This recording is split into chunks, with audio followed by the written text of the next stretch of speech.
say this is your third year on the Soundwave tour, which is kind of cool. It's a good triple whammy. My flatmate actually said that the set list you did with Slipknot last year was basically all his favorite songs at once. So do you kind of give it a lot of thought, sort of getting into the sort of set list kind of thing, or are you kind of focusing on the new record with Stone Sour today? Or with Stone Sour, yeah. I mean, when we came down last year with Slipknot, it was more about kind of embracing the audience and letting them kind of share in the celebration, obviously, of Paul, you know, because I mean that's kind of what we've been doing for the last couple of years. But with Stone Sour, you know, with the new music and whatnot, we wanted to try and get a good balance of like the stuff that people want to hear, and then the stuff that like we want to play off the new album. And honestly, they're both getting really good reactions. So I'm ecstatic. Let's put it that way. So it must feel good. Like you basically went into the studio with House of Golden Bones after the Soundwave tour. Yeah, went right in, absolutely, and it was crazy because I was down here and all I could think about was like we're going in the studio. So I was like so stoked to be able to come back down and play this, you know, like 1 year ago, basically, to give everybody what was going on in my head at the time, you know. Was it kind of being in that sort of musical environment, that crucible environment? Was it kind of like inspiring in terms of being like absorbing musical things, or? A little bit, yeah. I mean, it's, you know, when you had a project this big, you know, between the two albums, and the short story, and then the comic that's coming out, I mean, you kind of forget the fact that you've got all this great music, you know. So you get excited about telling the story, but at the same time, you get excited about playing live, and you know how people are going to react to certain songs, like "Rumor of Skin," you know, getting the audience to clap along and stuff, and they really, really dug it. So yeah, I mean, you hope that they get into it as much as you do. Song about?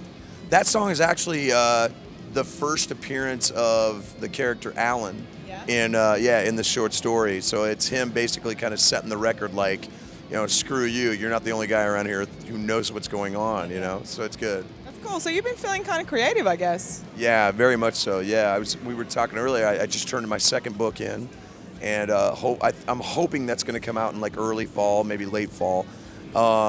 Just wrapping up the comic books and whatnot, and I'm still hammering out a couple of scripts for LBF, which is me and Clown's production company. So killer. Yeah, I don't know when I sleep, but apparently I'm getting enough. Well, you know, I remember you saying like on the Stone Sour tour a couple of years ago that Vinnie Paul basically said you're living for two now. Yeah. And that's and you really are. Yeah. No, exactly. I mean, it's a lot, you know, but it's all worth it, you know. At the end of the day, it's worth getting out there and just trying. I mean, anything that comes to your mind, you just go out and try it, you know. No matter what happens, just try it and see what happens. Yeah, it's that sort of inner self-censor. Yeah. I find sometimes like experiences with mortality actually kind of cripple your self-censor a bit, so you feel a bit freer to kind of go, well, you know what, life is short. Like you got to kind of get out there and like express yourself, because that's what makes us human, is telling stories. Yeah, definitely. I mean, it definitely makes you take stock, you know, and it makes you kind of look at things clearer.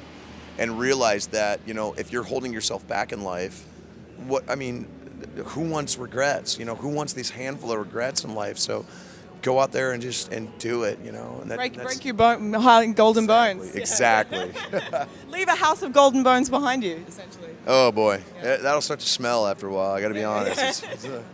So yeah, for me, compared to sort of your earlier records, like earlier in the piece in your career and stuff, you had sort of quite a delineation in Stone Sour between like these sort of really soft, emotional, sort of piano-driven kind of pieces and really hard kind of metal songs. And I feel like there's this massive alchemy happening on House of Golden Bones where the two elements are kind of coming together, and it's not, you know, you've got that kind of raw vocal, but also that kind of sludgy. Do you feel like there was an alchemy and a kind of a, you know? I think everything kind of came together just when we needed it, you know, especially for this album, because when I started kind of sketching out what the short story was going to be, it triggered like all this great music. So we came first. Yeah. I mean, yeah. So I just started kind of demoing songs, and then I sat the guys down. I was like, look, this is kind of the scope of what I wanted to go for, and they really got into it, and they brought all this great music in, and we reworked a lot of stuff that we'd kind of had like hanging in the background for a really long time,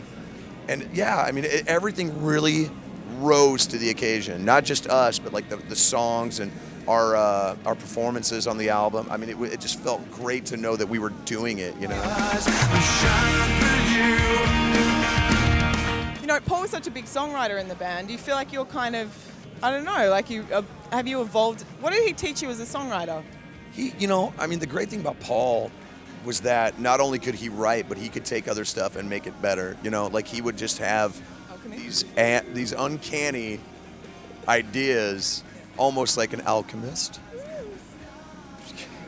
But he was really good at that. You know, he could understand how something could transition, and he would make subtle little differences just to kind of break it up and give it a natural kind of modulation. You know, yeah, exactly. So we've got so many writers in the band that it's exhausting. Yeah, it really is. But I think because we all know how we write and we know how to kind of make stuff work, I think we'll be okay, but it's going to be weird without him there, you know. Yeah.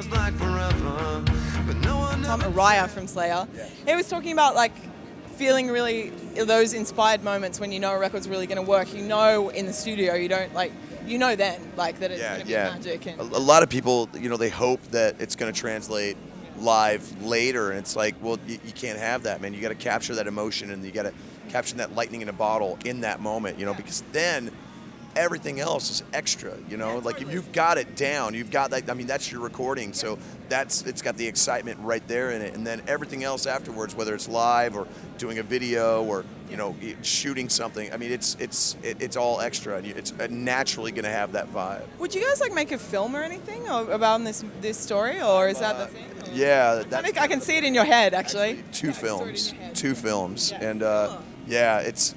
I think between the short story, the music, and the comic book, I'm going to have a good basis for a script, and I'm actually starting to kind of lay the foundation for that. Amazing. Right now. Yeah. Would you be in it? No, I don't know, to be honest. Maybe in a cameo, like here and there, because there's enough. David Lynch style. Yeah, there's enough characters in the story itself that we wouldn't even need to be in it, and it would still be entertaining, you know. Yeah. And it's going to be a very, very novel approach. It's going to be live action but animated. So it's going to be real, like it's not like live action but animated. Yeah, exactly. It's we film it and then we animate the film, the live action. So it's going to be pretty sweet. I'm really excited to see it. So that's obviously going to take a while to pull together and all that kind of stuff. That's going to take a little bit. We'll probably start getting it together next year sometime. We're going to be touring up until next year anyway. And I figure in the time that we kind of start working on the movies and we end the tour, that'll kind of run itself, and I'll be able to kind of skirt off to Slipknot and start working on some new music. So. Oh, killer! That's really exciting. So you guys been kind of thinking about that, and yeah, a little bit. You know, we're kind of throwing ideas at each other and whatnot, but I want to kind of save that energy and get us all in the same room again. You know, like the way we used to in the old days. Yeah. And just start throwing ideas at each other and just seeing what happens, you know, because that for us, that's going to make it really frenetic and really exciting, One of the things, like when I was researching all the bands on the tour, like Linkin Park say they never get in a room together. Yeah. They all do parts sort of separate. And I don't know, I kind of like, when I'm making things, I like to, you know, I like the human contact and the, you know, the eyeballs and the humanity of it. I don't know whether I could do that. But, you know, I'm not saying there's anything wrong with it. You know, whatever works for you. Yeah. No, I think there's something really earthy and exciting about, I mean, whatever works for you is you know, that's, to me, it shouldn't be the standard, though, you know? I mean, if you're doing demos, that's one thing, because then you can kind of get the ideas out, you know, and then you plan for it. But everything should naturally change once you give it to the band, and it starts to kind of get shredded up and turned into a band piece. It's like alchemy. Yeah, exactly. The House of Golden Bones, for me, it feels like it's got a lot of Alice in Chains dirt. Like, I know that's all a part of the press and stuff, but it literally did make me feel that, because you went and saw Alice in Chains back in the day. Yeah, I did. Did you not? I did. I saw them actually with some of the bands that are here. I saw them on the Clash of the Titans tour. And they stuck out like a sore thumb, like nobody's business. I mean, but maybe me and like 7 other dudes, because I mean, it was this brutal heavy metal show. Like, you had Megadeth, Slayer, Anthrax, and then Alice in Chains, and we're just, I mean, I was mesmerized. They were so good, but nobody else like got into them. Like, they were just like, whatever, dude. And I'm like, shut up, dude. I'm throwing elbows. I'm like, shut your mouth. And then they went on to be, I mean, just amazing, you know, a huge influence on me. I mean, just not only as a band, but as songwriters and whatnot. So yeah. Emotion for me like that. It's just like you feel it. Like it just, I can't listen to it. If you can pull you down sometimes. Exactly. And it's so different, you know. I mean, it was so different from anything that was going on. It was so minor, and yet everything would just naturally lift, you know. And it just felt so good. But it was sludgy and heavy, you know. I was like, oh. So, House of Golden Bones, like part 2. Like, what's the vibe? Where are you going here? How do you make that many songs? Like, yeah. Part 2. How do you make that many songs? Actually, wow. Part 2 is actually more dynamic. Yeah. It's more complex. Has more of an orchestral kind of vibe. It's a lot heavier in a lot of ways. It's a lot darker in a lot of ways.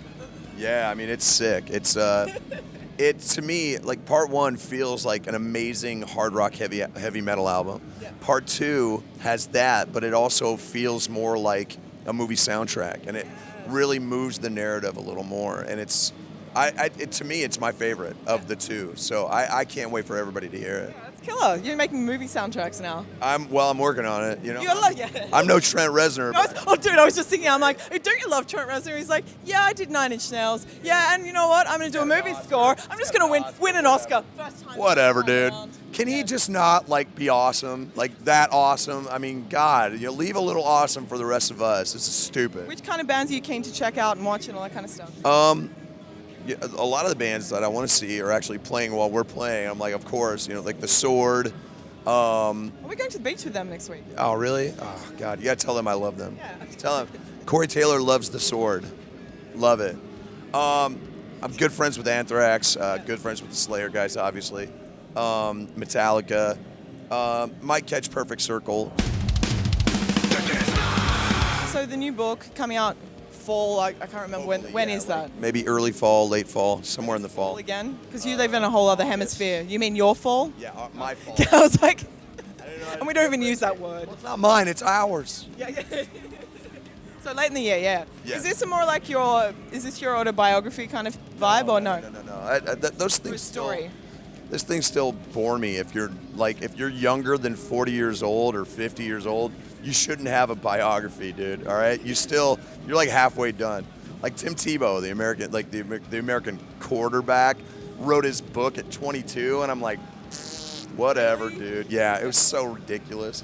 No, the new book is about my experiences with paranormal activity, actually. So I'm telling a bunch of stories, and then it's me kind of trying to figure out what they could be, you know? And then also being like, you know, how can I have this real strong belief in these things and not in God?